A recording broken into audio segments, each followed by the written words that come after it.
Здравейте, мили приятели! Аз съм Юлита и в това клипче, както сте разбрали от самото заглавие, то е на тема какво има в моливът на Милка. А именно ето този молив. Той изглежда ето така. И вътре има подарък, тетрадка на Милка. Първо ще ви покажа сладките неща, т.е. лакомствата. И последно ще ви покажа тетрадката. Първото нещо е ето този млечен шоколад, който не се води точно шоколад, ами вътре има ето такива, които са нещо като десертчета. Ето ги. И да, ето го. На Милка. Следващото нещо отново е шоколад. Той е вече шоколад, който вече съм започнала да похапвам от него, тъй като е много вкусен. Той е с парченца Орео. И да, много е вкусен наистина. Тук имам две такива от нещо като отново десертчета. Тук даже си има от лакомствата, може да имате по едно или по две. На мен всичко ми е по едно, само ето тези две десертчета са ми по две. И да.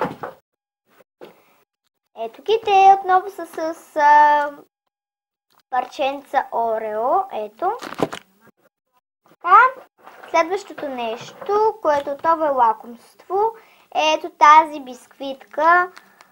Вафла, то се води вафла, но аз се наричам бисквитка с какаов пълнеж, обвита в млечен шоколад.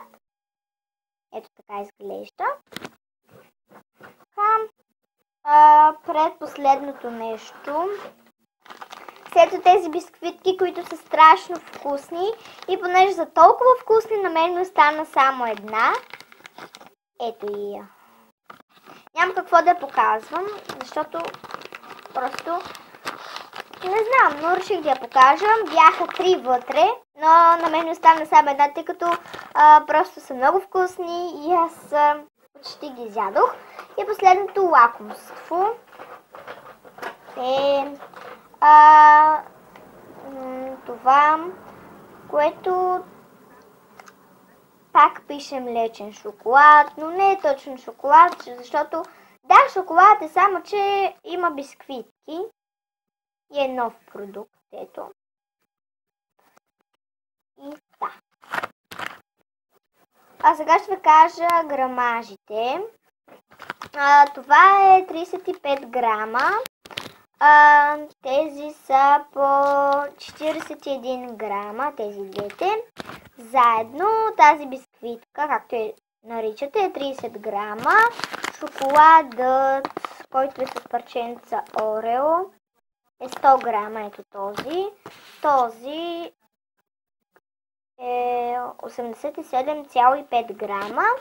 И бисквитките са 40 грама, ето тези. А тетрадката е ето такава с бели листи. Тук може да си пишете името. И да, ето я. Ето такива листи има. Ето. И да, хора, това е като цяло, това е всичко, което има в моят молив на Милка. И да, това е с моето клипче, надявам се да ви е харесало. И да, ако това е така, дайте палец нагоре и се абонирайте за мен. Това от мен за днес. Чао!